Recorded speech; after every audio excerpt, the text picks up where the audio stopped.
ደርባዶ ባላለው የአዲስ አበባ ዩኒቨርሲቲ ፕሬስ ተጠባባቂ ዳይሬክተር ነኝ። አዲስ አበባ ዩኒቨርሲቲ ፕሬስ የተመሰረተው በ1960 ዓመተ ምህረት ከዛሬ 58 ዓመት በፊት ነው። ፕሬሱ እስካሁን በጣም ብዙ መጽሐፍትን አሳትሟል።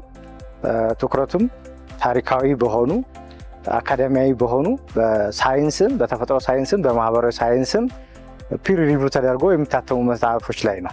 አዲስ አበባ ዩኒቨርሲቲ ፕሬስ የሚያሳትማቸው መጽሐፍት በአንባቢያን በጣም ተወዳጆች ናቸው። ተማሪዎች በቀጥታ ይገዟቸዋል፣ ሌሎች ዩኒቨርሲቲዎች ይገዟቸዋል። ለህብረተሰቡም በአጠቃላይ የኢትዮጵያን ማህበራዊ፣ ፖለቲካዊ፣ ባህላዊ ጉዳዮችን የያዙ አካደሚክ መጽሐፍትን ስለምናሳትም ህብረተሰቡም በአጠቃላይ ይገዛቸዋል።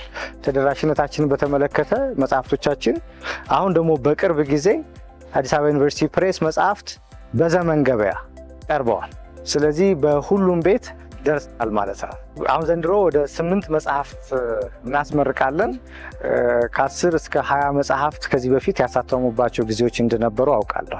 የአዲስ አበባ ዩኒቨርሲቲ ፕሬስ የሚያዘጋጀው ዓመታዊው 18ኛውን የመጽሐፍት አውደ ርዕይ ከሰኔ 1 እስከ ሰኔ 7 ቀን 2018 ዓ.ም ድረስ እናካሂዳለን። በዚህ መጽሐፍት አውደ ርዕይ ላይ ከ40 በላይ የመጽሐፍት ሻጮች፣ አከፋፋዮች፣ አሳታሚዎች ይሳተፋሉ። በዚህ አውደ ርዕይ ላይ መጽሐፍት በልዩ ቅናሽ በብዛትና በጥራት ይቀርባሉ።